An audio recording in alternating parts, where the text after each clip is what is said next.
Hello everyone, my name is Dr. Musa Mansour Ahmad, the head of Livestock at Livestock 247 Services Limited. In our continued effort to support animal health and mitigate the spread of zoonotic diseases by leveraging on technology in Nigeria and Africa at large, we have organized a highly impactful and very educational webinar titled Livestock Vaccination in Nigeria, Addressing Gaps and Creating Opportunities.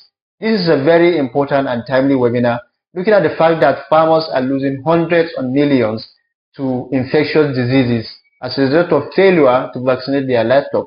And this is largely due to lack of awareness and adequate knowledge with regard to the importance of vaccinating their livestock. To this effect, we've engaged several highly experienced facilitators from the government, private sector, academia, and research institutes, and they were able to bring extensive years of experience to the discussion, and they provided several solutions to the challenges we are facing with regard to livestock vaccination in Nigeria, and also elaborated several opportunities that are embedded within livestock vaccination in Nigeria. At Livestock, we are committed to informing, engaging, and also transforming the livestock ecosystem in Nigeria. Watch the full webinar for more information. Thank you very much. The next point on the agenda, which is a presentation by Dr. Ularamu. So I will just share my screen. All right. So I want to really appreciate Livestock 247 for these presentations this morning.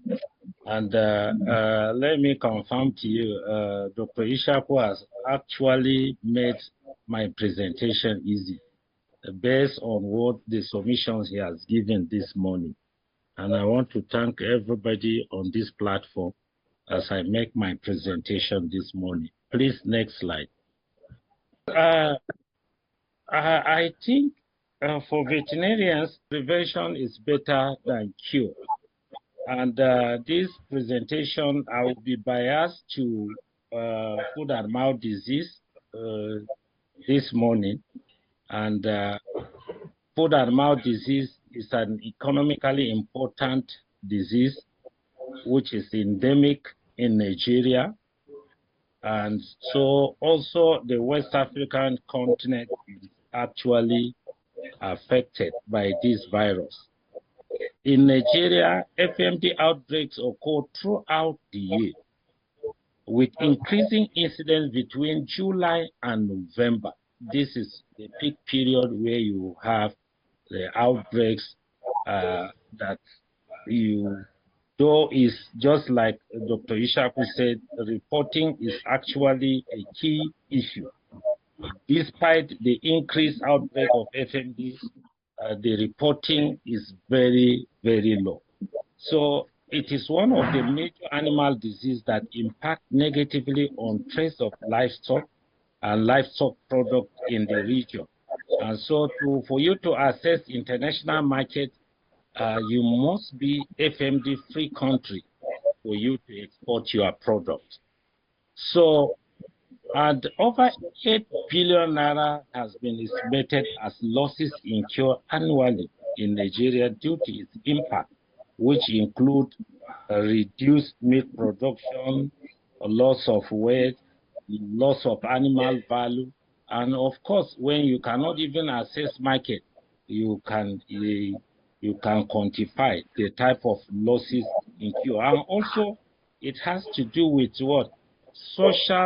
Socially, it affects the farmers because when you visit, particularly the nomadic farms, during FMD outbreak, you will see how pathetic the farmers are actually looking.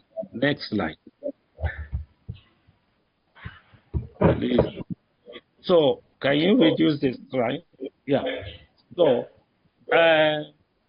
we have been talking about the serotypes of FMD. And, you know, the FMD are in different pools, particularly West and Central Africa, we are under pool 5.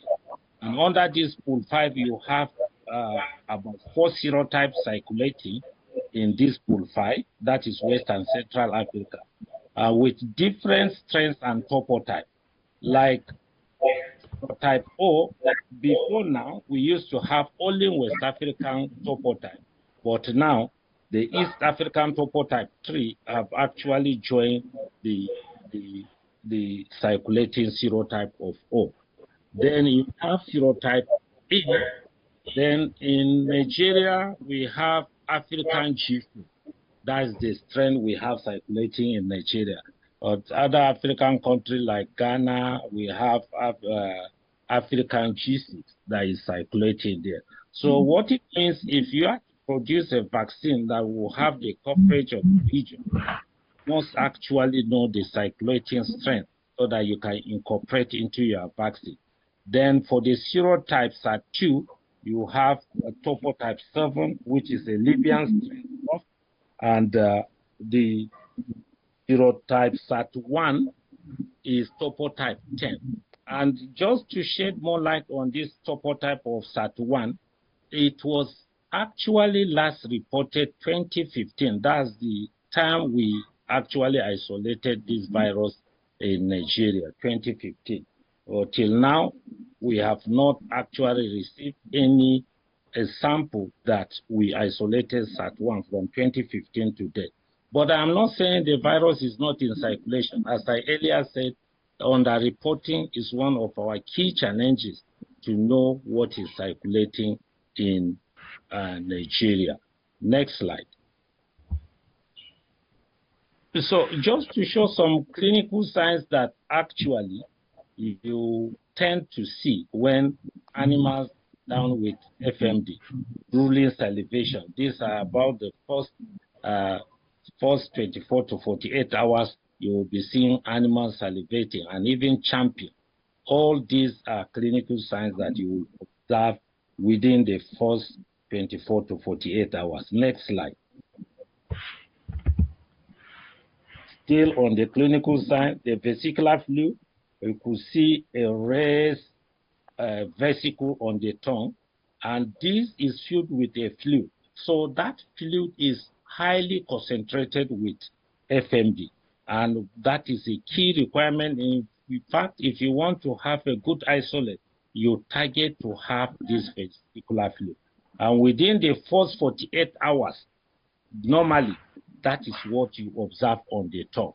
And when you harvest such sample, you are very sure of isolating the FMD virus. Next slide. Still, these are vesicular fluid. Vesicle are in about 3 places filled with vesicular fluid. So very key for when you are collecting FMD sample, you should be targeting this. Next slide. Also, the mammary gland is not exempted. You could see lesion from the mammary gland. In terms, if you have outbreaks of FMD, you could also see what? Lesions on the mammary gland. Next slide. The teeth. So, we have FMD control policy in Nigeria. And so FMD control vaccination policy is very important. If you actually have to do away with FMD, you can't run away from vaccination. So in January 2022, the federal government have launched a national strategic contingency plan on the control of food and mouth disease in Nigeria. So they projected a mass vaccination, just like as Dr. Ishaku have rightly mentioned. For you to achieve herd immunity, you will target 70 to 80% of your livestock population in order to control diseases. So the vaccination program with first initial dose and 2 repeat doses or booster doses annually, that is the policy that is in place. We will actually do initial vaccination, giving 2 booster doses. And the next one is what? Implementation of strict biosecurity measures. And these are the major challenges we are having. You could only achieve biosecurity measures strict in an intensive system of farming, which has to do with dairy farmers. But In a nomadic farm, I think it will be very difficult for you to achieve strict biosecurity. So, and 17 million heads of cattle must be vaccinated annually to achieve the herd immunity we are talking about, based on the cattle population that we have in Nigeria. Next slide.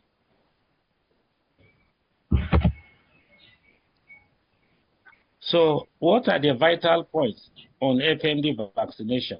Number one, vaccination should form part of what? FMD control strategy. If you want to control FMD, you must vaccinate. So the vaccination objective have to be clearly defined and agreed. Are you actually vaccinating to control the disease? Are you vaccinating for exportation? So it must be clearly defined, because when you vaccinate and you want to export, so controlling the disease with vaccination there means that you will be submitting samples routinely to check for the non-structural protein, because if the antibodies is non-structural antibody is there, they cannot allow you to export your product, because it means infection is still ongoing in your livestock population. Yeah. So the next one is you need to do what? Vaccine matching. Vaccine matching is very key. And so the vaccine matching we are talking about, you can't be doing vaccine matching if you don't know what is happening on the field.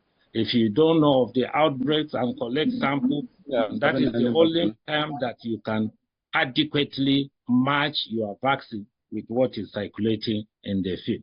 So a repeated booster. So booster doses is very key, and you do it based on manufacturer's specification.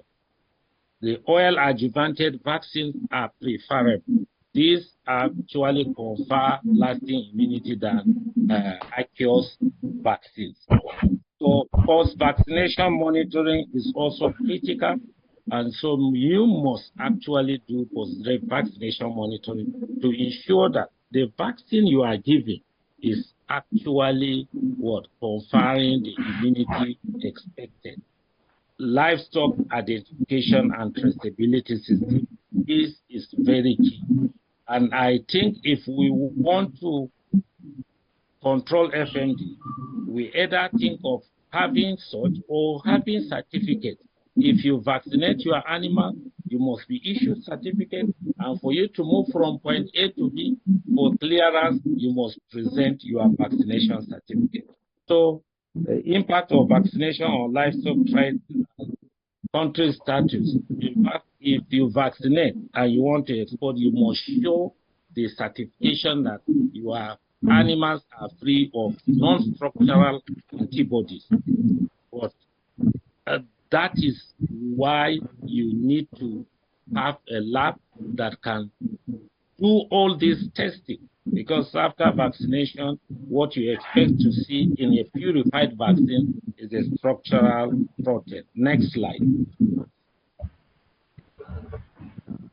So, of course, the vaccine we have to inform, the FMD vaccine, is you have to vaccinate through IM, deep intramuscular vaccination. Next slide. So the key concept of FMD vaccination, my Oga, Dr. Ishaku, mentioned of compartments or free zone. In fact, that is the way to go, because we cannot really vaccinate the entire animal if you want to have a free zone that will allow us to export.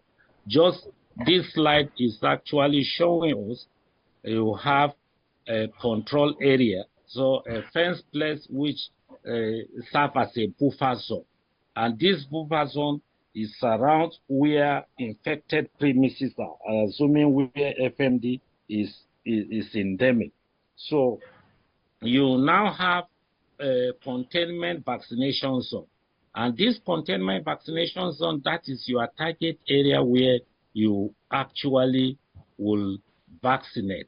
And so when you have problems in the surveillance zone, which is supposed to be a free zone, then it raises an alarm that this is there is a problem on ground because the surveillance zone is actually having non-structural protein antibody which depicts infection, and so you have to strategize your vaccination.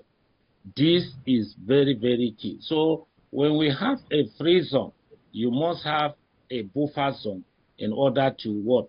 The areas within the buffer zone must actually be vaccinated on daily basis, and post-vaccination monitoring is also very important. Next slide. With that, I'm done with my presentation. Thank you for listening. I think now we'll move to the next presentation by Professor Junaidu. Sir, you have the floor. Yeah, thank you very much, and good morning, everybody. It's my pleasure to be here once again on the 24/7 program. And today we are going to talk on strengthening livestock vaccination in Nigeria, bridging gaps and creating opportunities for veterinary and para-veterinary professionals. As an outline of my presentation, we have introduction, economic contribution of livestock to Nigeria, employment opportunities in livestock sector, which I will discuss briefly. We have the key challenges, the policy gaps, strategies for improving vaccination programs, then recommendations for policy makers. And I'm happy people like Dr. Ishaku are around, who are the policy makers, and then call for action, and finally, conclusion. As part of my introduction, let me remind us that livestock contributes significantly to Nigeria's food security, economy, and livelihoods. However, we are also aware that endemic and emerging diseases are threatening livestock productivity and public health. It is therefore important to note that vaccination is a key tool for disease control, economic stability, and One Health. Looking at our livestock sector, depending on where you come across your sources, we are aware that we have over 20 to 26 million heads of cattle, 50 to 60 million heads of sheep, 60 to 76 million goats, 7.5 to 8.9 million poultry. We have about, the poultry is about 465 million birds, and this include chickens, ducks, and other types of poultry. Now, it is also significant to note that livestock contributes to the economic well-being of the country, as 17% of agricultural GDP and 15% of national GDP comes from livestock. And the value ranges from 30 to 33 trillion, approximately $74 billion annually. This is a huge sum when it comes to our budget. And the sector shares about 10% of agricultural GDP, and it supplies roughly 36.5% of protein intake in Nigeria, which is still very low. Fortunately for us, there have been some growth initiatives in this subsector, particularly with the creation of our new Ministry of Livestock. And it is the aim of the federal government to grow the GDP of our livestock from 32 billion to 74 billion US dollars by 2035. That is almost double. And as of June this year, livestock comprise 32 billion of GDP, and as I've said, it is expected to be double, will make a very good impact between 2030 to 2035. Now, livestock subsector provides employment opportunities, either directly or indirectly. The direct employment sector shows that 30% of rural populations, between 15 to 20 million people, are engaged in different forms of livestock activity. And this can be through butchers, herders, dairy industry workers, leather industry workers, pasture developers, vets, paravets, and animal scientists. And it engages 4.6 million households, which represent 33% of farming households.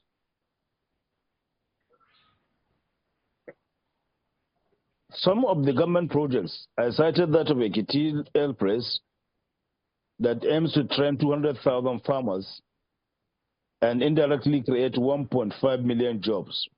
Looking at the L-Press, which is in more than 20-something states, if able state is to create 1.5 million jobs, we have gotten so many people out of poverty. The Federal Livestock Growth is planning to expect to create over 500 jobs annually. And if we add to that of the states, the number keeps on increasing. It is therefore important to see that Nigeria's livestock sector is both very vast but underutilized.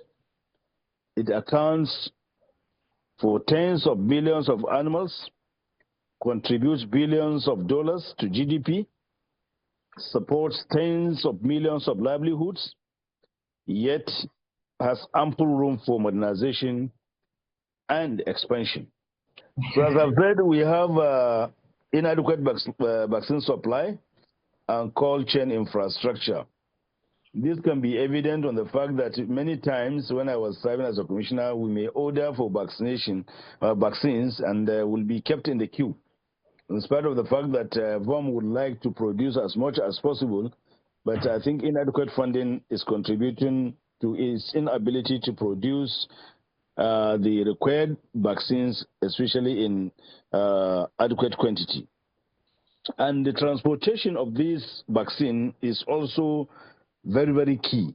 I think certain measures must be introduced such that it is not only buying the vaccine from VOM, but making sure that they include the storage facilities as part of the cost. Because some people, when they buy it, they hardly store it as it is. There was a time I bought a vaccine, and I think the way it was brought to me, I had to discard it because it was already very hot. But that has been a very long time, not now. But I think there should be some level of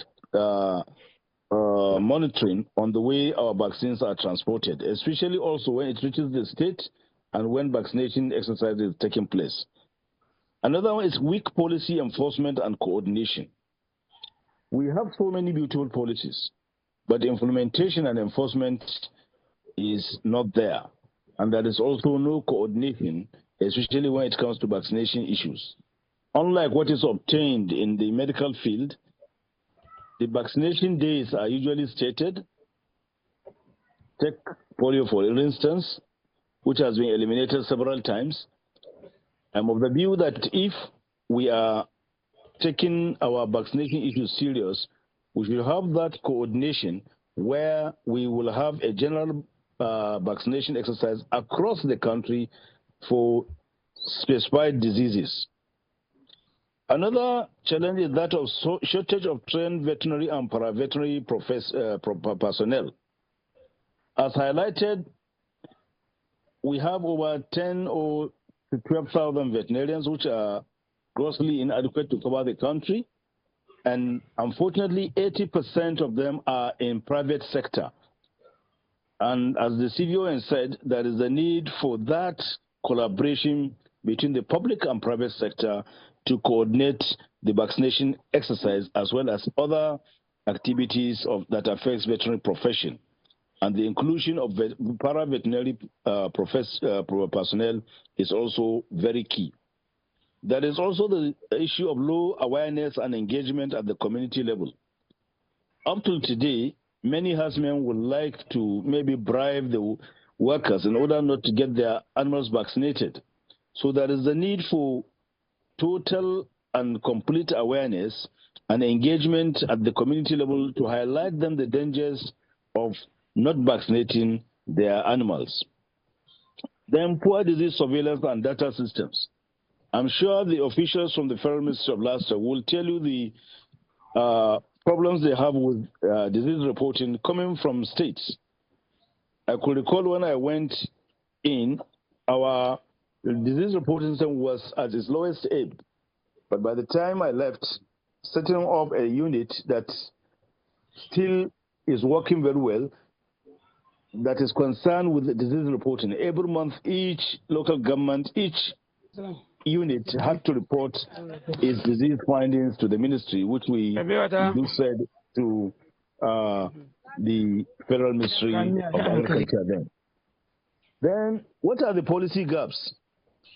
As I've said earlier, one is the absence of a coordinated national vaccination strategy. This is very important. We need to have a coordinated strategy so that we'll be conducting our vaccination exercise simultaneously across the states. This will not only enlighten the community, but will also provide a holistic approach in controlling our diseases. Two, we have limited investment in local vaccine production. The budget of even the new Ministry of Livestock that is grossly inadequate to allow it to conduct its activities, talk less of MBRI, who is saddled with the responsibility of vaccine production. No formal recognition and regulation of community animal health workers. We are fortunate enough that the Veterinary Council of Nigeria have tried to engage these community animal health workers, and I think it's a very good move, which will also help in vaccination exercise, especially with the engagement of these community animal health workers. Then there is the weak integration of vaccination within One Health and antimicrobial resistance strategies. The issue of One Health and AMR is key for the success of any public health program. So vaccination exercise should be integrated into these two so that we can have a more resounding and successful program. Now, what are the strategies for improving vaccination programs? One is local vaccine production. We need to scale up the production of MBRI and incentivize private manufacturers. Local vaccine production should be scaled up at MBRI and also encourage some private manufacturers to go into vaccine production and training to empower the community animal health workers under veterinary oversight. We have so many cues which, if utilized, will assist us in conducting the exercise successfully. Three is community-based delivery. We need to use participatory method to improve the uptake of the vaccines. This has to do with education and enlightenment of community-based stakeholders. Four is the digital monitoring tools. We need to enhance surveillance. We need to improve on our disease reporting system and also cold chain management. These are key when it comes to vaccination exercise. The fifth one is One Health integration. We need to link vaccination with human and environmental health initiatives. If we have that coordination with these two, there could be an improvement in terms of vaccination. Then what are the strategies for improving vaccination program? One is improved livestock health and productivity. If this is done, we'll reduce both morbidity and mortality in animals, and that will improve not only our health, but also our economy. Two is the economic growth. Increase income for farmers, improve trade potential. Once we are active in these vaccination programs, the income of the farmers will increase as there will be reduction in both morbidity and mortality, and there will be improved services and more production, and that will improve our trade potentials. 3 is the food security. We'll be able to have reliable supply of meat, milk, eggs, and other animal products. And 4, public health protection. This will also lower risk of zoonotic diseases, especially their outbreaks. We just had the outbreak of anthrax that was said by the officer in charge. Then we have resilient health systems, the activities of MVRI through adequate funding and support, and also support public-private partnership, both at MVRI and also private laboratories, so they can upscale their work to be producing vaccines for the country. 3, we formalize the role of community animal health workers in the country by recognizing them, regulating them, and training them within national frameworks. I think this has already started with the Veterinary Council of Nigeria, and this is very commendable. And 4, we invest in infrastructure and logistics, like cold chains, mobile clinics, and digital health platforms. These are very important, if we really want to have the success that we desire. And the 5 is we integrate vaccination into national One Health plans, link efforts across animal health and environmental health sectors. The attention, as I've said earlier, that is given to the human vaccination should be given to that of animal vaccination, because the health of a nation can only be determined by the health of their animals. What is the call to action? Policymakers must prioritize livestock vaccination in national and state budgets. It's unfortunate that even if they exist, they are not adequately funded, or they are just done in fragments, and in some states, there is even no budget for vaccination. Veterinary institutions must expand training and mentorship programs. Most of the times when vaccination is taking place in some states, you have to make sure that you retrain your workers to know how the vaccine is given, so that an IM infection vaccine cannot be given subcute or through the vein. Then stakeholders. There should be some partnership on innovative delivery models. We need to come together and devise new means of making sure that we have success when it comes to vaccination issues. We also need to ensure community participation in planning and delivery. Most of our government programs fail because the communities are not taken along at the level of planning. You only come to implement and you tell them. They are not aware of what the plan is, and that will make them suspicious of what is supposed to be done. We should remember that healthy animals means healthy people, strong economies, and sustainable communities. Now, in conclusion, I would like to draw our attention to the fact that livestock vaccination is a critical investment and not a cost.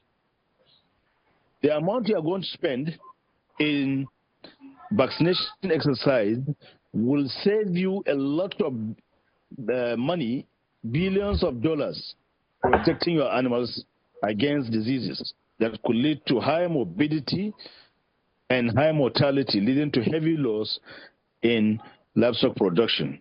And Nigeria has the potential to become a leader in animal health innovation. We have no reason not to be leading Africa and even the world in animal health innovation. So by bridging existing gaps, we can unlock opportunities for posterity. We'll have One Health security and veterinary workforce development. This is my submission, and I tried to make it as brief. There are lots of things that has been raised, and I do hope that in the course of the discussion, more points will be raised for the benefit not only of the country, but particularly to policymakers who we have confidence in now, having our own ministry, to ensure the implementation of most of suggestions being given. I thank you all for listening. Thank you very much. Dr. Mansour, over to you.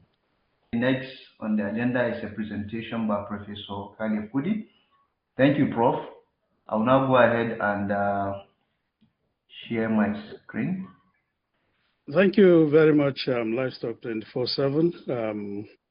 Good morning, everyone. I want to thank you for inviting me to speak. At the moment, I'm not in the country, but I've been trying to see how I can connect. Unfortunately, my laptop crashed. I borrowed a laptop, and that one is an old one. The Zoom is not working, so I'm using my phone. I hope you will manage with me. Now, my presentation, actually, most of it has been covered by Professor Junaid, and but I just wanted to highlight some few things and remind us of a few things that are very important as far as livestock development is concerned. When we look at productivity of livestock generally, we know feeding is one of the most important. And if you are to go by percentages, you realize that feeding is almost 30% of the total cost of that particular enterprise. Others comes into the breeds, and the cost of management is the greatest because of decision taking and policies that need to be implemented to make sure that the enterprise is successful. But one of the bane of the problem is disease. We know that diseases actually affect everything. And anytime you have diseases, you see productivity dropping very low, especially when you look at our country, Nigeria. That is one of the main problems that we are facing because we are not able to control our diseases. And we know that diseases come in various forms. Apart from the organisms, we know that some conditions can also occur that can lead to such down in productivity. So timely intervention, next slide please. Timely intervention prevents risk of infection. And the bottom line is to bring cash to the farmer. And when we talk about timely intervention, apart from the aspect of management that is very important, vaccination is key. And also balanced diet is key, because if you vaccinate an animal that is cachectic, you don't expect to get seroconversion or the T cells to be able to prevent against field diseases. So the two come hand in hand, and I want to emphasize this, because when you boost immunity, an animal is healthy, you vaccinate, then the end result will always be very good. Next slide.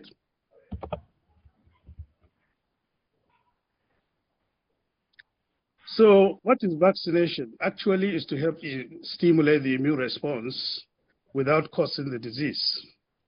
An animal's immune response is able to recall the infectious agent that you have used to vaccinate, and the animal will be protected against the field infectious agents. And actually, as emphasized by Professor Junaid, the purpose of vaccination really is to make sure our animals are healthy, including humans. The economic aspect of it, which means that the farmer gets great returns, and especially the country as well.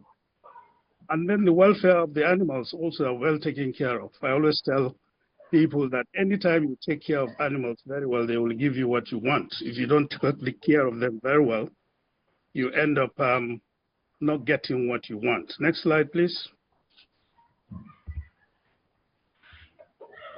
So, importance of vaccination in livestock.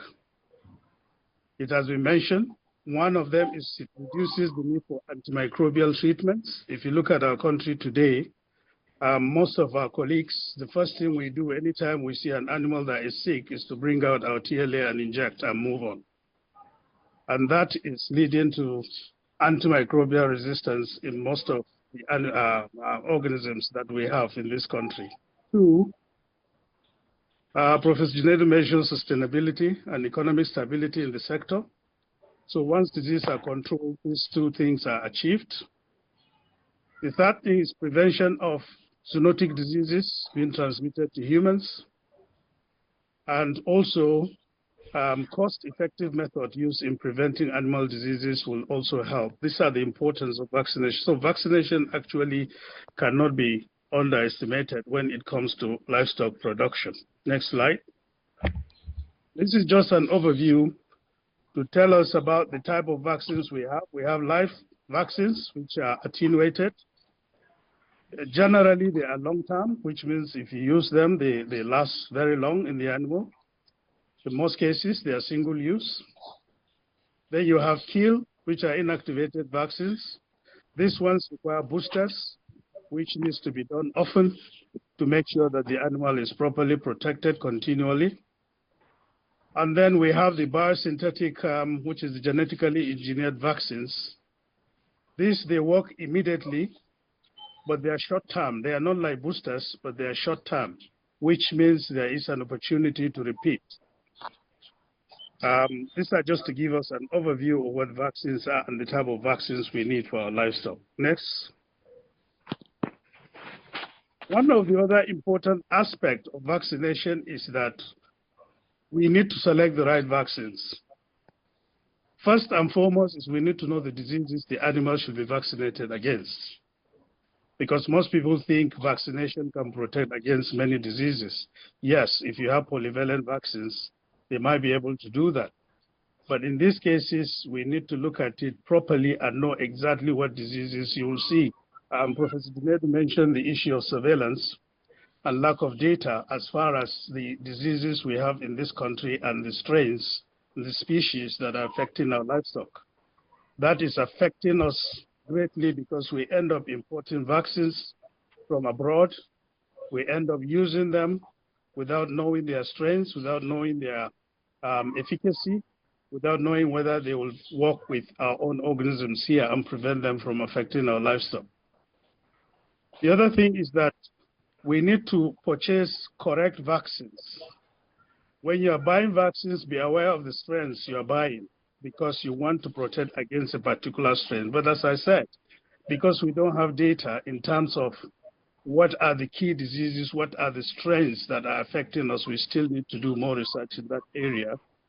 You find out that most we end up getting vaccine failure. Make sure the vaccines are registered and approved for livestock to be vaccinated. If vaccines are not approved, as I said earlier, most of our vaccines are being imported from outside. They have not been approved really for use in Nigeria, but our colleagues all the same buy them and use them in different livestock. This actually causes a lot of issues in terms of disease control and prevention in this country. Next. This is just to give us an overview of some of the vaccinable diseases in Nigeria. I've listed some bacterial, some viral. The good thing about this is that most of these vaccines are produced in our MVRI, even though the supply is limited, but still they are being produced. So there's room for improvement, and this is just to bring ourselves to understand some of the transboundary and some of the infectious diseases, contagious diseases that we have around in our livestock and are still ravaging our livestock and affecting productivity. Next slide. Now, Professor Dinedu mentioned some of the gaps, and one of the things I wanted to emphasize is disease outbreaks and surveillances that really we need to do a lot. Thank God Dr. Ishaku is here. So you'll be able to help us in keying into that aspect to make sure that our surveillance system actually enhance and we're able to determine the kind of endemic diseases or transboundary diseases that we have that is affecting productivity. We talked about inadequate vaccines, which is not available in terms of production and distribution. We know the issue with MVRI, and I agree with Professor Dinedu. We need to license private sector to be able to go into vaccine production so that it will meet the needs of the country. And of course, MVRI should be enabled to produce more vaccines. The logistics, yes, we don't have way of distributing and keeping our vaccines to be able to work. Socioeconomic challenges, our farmers are really poor. Most of them cannot afford the cost of vaccines. And I think we need to bring some kind of subsidy by the policymakers to help farmers if we really want to control, some of the transboundary and endemic diseases. What infrastructure that cannot be overemphasized, inadequate policy implementation. The funny thing is that the policies are there. The policies are there and they're very good. I remember when we were students, we had a lot of rinderpest cases, and there were policies. Every farmer knows about rinderpest. As we go out on clinic, we go, we vaccinate, we collect serum, we serum monitor, we see those that are being protected, those that are susceptible, we see herd immunity. And that's the kind of thing we need to do for almost every disease, if possible, in this country. Next slide. So addressing the limitations, as rightly mentioned by Professor Junaidi, one of the key things is we've talked about increased vaccine manufacturing capacity. I'm glad the minister has agreed to revitalize MVRI. So it means we'll get more machines, we'll get maybe more staff, and we'll be able to get vaccines, to the farmers. Improve vaccine availability and distribution. There has to be a better way of distributing vaccines, across the states, across the local governments, and to farmers. We need to research into new vaccines, whether we like it or not. We can't continue using what we have. Organisms are dynamic. They keep changing. And whether we like it or not, we have to research into new vaccines and possibility of polyvalent vaccines because of the situation we find ourselves in this country. And that is for MVRI and the academics and all those interested, because definitely we can't continue with the old seeds that are still producing vaccines. These organisms have moved on. And as I was saying, climate change also contributes to changes within the organisms to make them adapt. And that might change some of the epitopes that is required for, vaccine development. And we need to really keep an eye on that. One Health cannot be overemphasized. Professor Chinedu mentioned that. Multisectorial collaboration is absolutely important. We are not only talking about the medics as well as the environmentalists, but we have to talk about, the sociological aspect of the farmers themselves and the communities we deal with. Such collaboration will actually give us understanding of the key diseases that are affecting productivity and help us to plan and produce vaccines that can protect against them. And on this slide, the last thing is herd or flock health approach to handling livestock diseases. Most of our colleagues, what we do is we handle diseases based on fire brigade approach, where you only see an animal is sick, you go and treat, and you disappear without considering the rest of the members of the herd,